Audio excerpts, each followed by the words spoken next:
तो उसका मतलब इसको स्प्रेड आउट है, स्प्रेड आउट है इसको। 5.6 का क्वेश्चन नंबर 3, आवाज ना आए।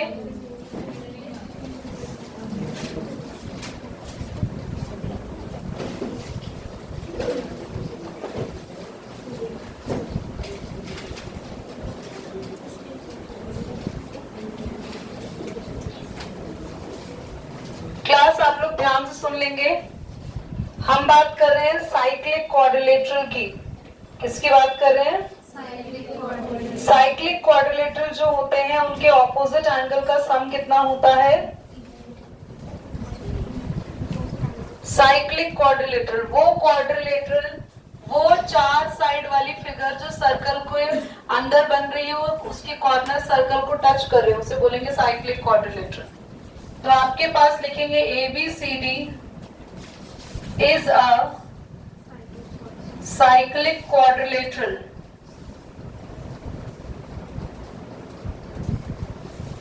Hence, angle D plus angle B is equal to 180 degree. याद रखना, साइक्लिक क्वाड्रिलेटरल में आप यहां पे लिखेंगे opposite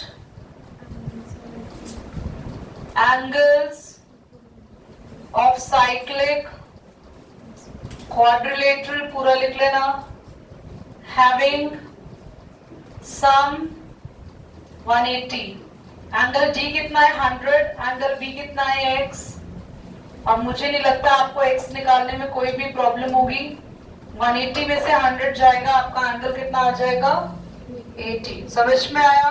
opposite angles of cyclic quadrilateral का सम कितना होता है? फिर से बोल रही हूँ, 180। आगे आएंगे। क्वेश्चन डन हो गया? क्या गिरा? मैं डर गई, स्टिक गिरी, डंडा गिरा है हमारा। जैसे कुछ प्यारे प्यारे बच्चों को हमने आज गिफ्ट दिया। इधर देखिए, क्वेश्चन है आपके पास थ्योरम नंबर 11। थ्योरम हमारी 9 हुई थी लास्ट। थैंक यू बेटा। Theorem number 10। इसकी स्टेटमेंट देखो, if a line segment AB joining the 2 point A and B subtended equal angle at the two other points C and D that lie on the same side of AB, then 4 points lie on the center.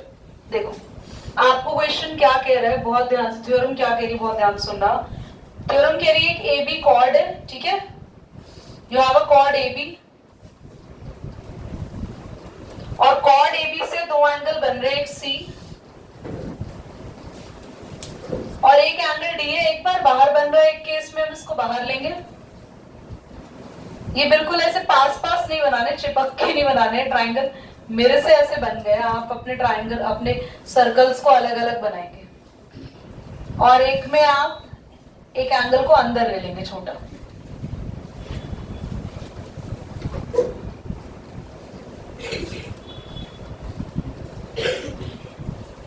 दो case में करेंगे हम लोग इसको solve. ध्यान से देखना बच्चों, एंगल ACB और एंगल ADB एक ही सेगमेंट पर आ रहे हैं। तो हमें क्वेश्चन में ये प्रूव करना है कि चारों पॉइंट्स एक ही कॉर्नर पर आ रहे हो। तो देखते हैं। फिलहाल बच्चों बहुत जरूरी है, एक सेगमेंट पर बनने वाले अगर दोनों एंगल्स एक सेगमेंट पे कैसे बनने वाले हैं, ध्यान से सुनो। देखो एक सर्कल है, सर्कल पे एक लाइन है, उसी लाइन पर अगर दोनों एंगल बने, सबसे पहली बात वो दोनों एंगल का कॉर्नर किस पे टच होना चाहिए? तो वो दोनों एंगल्स इक्वल होते हैं। पर यहाँ क्वेश्चन ने क्या बात कह दी? क्वेश्चन ने हमें ये नहीं बताया कि ये एंगल बराबर नहीं है। क्वेश्चन ने हमें ये बता दिया कि ये सर्कल है, सर्कल के अंदर AB एक कॉर्ड है, कॉर्ड पे दो एंगल्स आपके बन रहे हैं। तो आपको प्रूव करना है कि उसके चारों पॉइंट सर्कल में आ रहे हैं। देखो कहां लिखा है, हम रीडिंग द लाइन एवरीबॉडी। देखो लिखा है ना, yes. If a line segment AB joining the 2 point AB, मतलब एक लाइन है जो AB को ज्वाइन करके बनी है, सबटेंड मतलब बना रही है equal angle at the two other point C and D, यानी C और D पे इक्वल एंगल बना रही है, that lie on the same side AB। और लास्ट में देखो क्या लिखा है, then the 4 points lie on centre, lie on circle, circle पे आने चाहिए। पर हमारे पास फिगर ये दे रखी है, क्या ये चारों पॉइंट सर्कल पे है? सबसे पहले देखो स्टार्ट करेंगे। गिवन क्या है आपको? ये केस 1 है, ये केस क्या है बच्चों?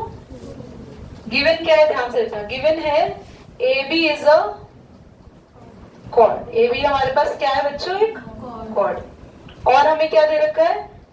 It is subtended. सबटेंडेड मतलब बना रही है इक्वल एंगल, ये इक्वल एंगल्स बना रही है। ठीक है, टू प्रूव क्या करना है? All the points lie on circle, ये हमें प्रूव करना है। चलिए प्रूफ पर आते हैं। सबसे पहले A B is the segment, so angle forming on same segment are equal। बच्चों ये B और C तो इक्वल नहीं होगा, पर बच्चों अगर मैं यहां पे एक एंगल ऐसे बना दूं E, क्या ये E एंगल होगा C के इक्वल? क्यों? क्योंकि E एंगल की खास बात क्या है? एक तो ये AB से ही बन रहा है और दूसरा ये E एंगल सर्कल को क्या कर रहा है? टच कर रहा है। तो आप लिखेंगे देयरफॉर एंगल ACB किसके, आपको दिख रहा है ना? ACB किसके इक्वल होगा? जल्दी बोलो। EB। ACB एंगल किसके इक्वल होगा? जल्दी बोलो। AEB एंगल के इक्वल होगा। इतनी बात समझ में आ गई? ठीक है, अब यहां लिख दो बच्चों, समझ में आ जाएगा आपको कि मैंने यहां करी है थ्योरम।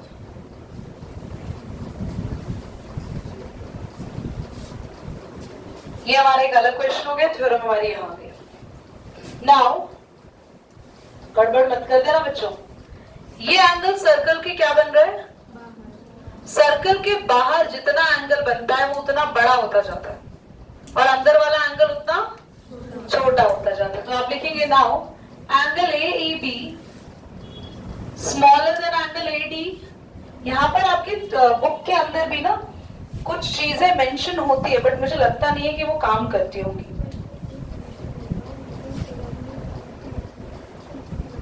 नहीं, बुक में दिया तो है स्टेटमेंट, बट बहुत अच्छे से आपको ऐसा गिवन नहीं है कि आप उसको एग्जैक्टली लिख पाओ। नहीं,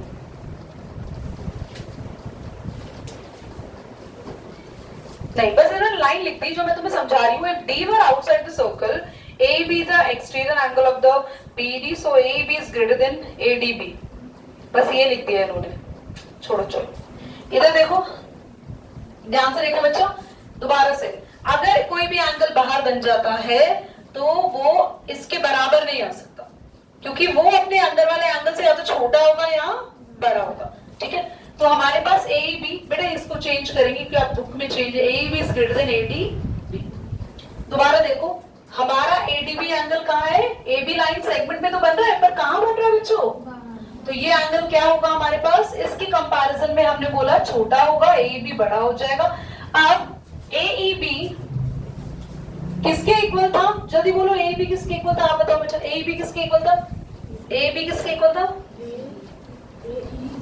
AEC।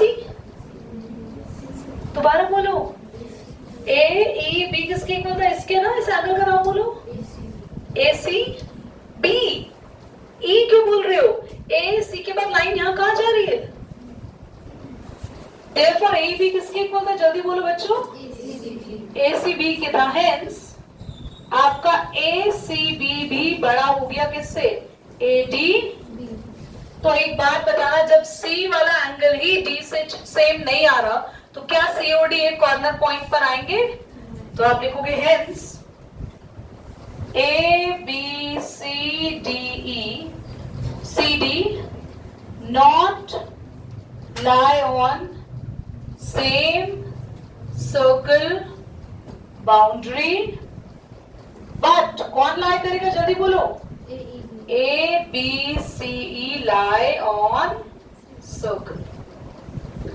एक बार जब हम इसका सेकेंड केस करेंगे ना तो और अच्छे समझ में आ जाएगा। ठीक है, क्लियर हुआ आपको क्वेश्चन? हमने सबसे पहले बोला दोनों एंगल क्या है, इक्वल है, पर हमें किसको इक्वल करना था, डीओसी को। तो डीओसी तो नहीं हुई, क्यों नहीं हुई, क्योंकि डी वाला एंगल कहां बन गया, बाहर। इससे बाहर आप ये जरूर लिख लो ना, एक लाइन लिख लेना, दिस contradicts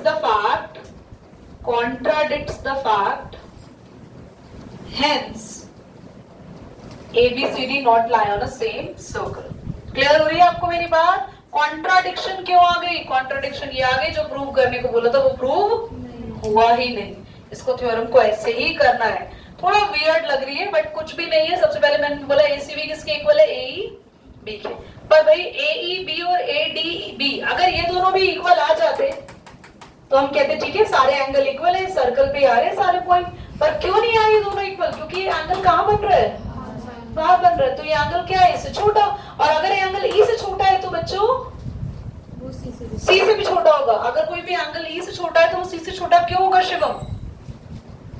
अगर ये एंगल, ये वाला एंगल D E से छोटा है तो C से भी छोटा क्यों होगा, क्योंकि वो दोनों इक्वल है। Very good. अगर D एंगल E से भी छोटा है तो C से भी छोटा होगा, और C से छोटा हो गया दैट मींस C और D बराबर नहीं हुए, तो इसका मतलब ये कि सर्कल पे लाए नहीं करेंगे। समझ में आया?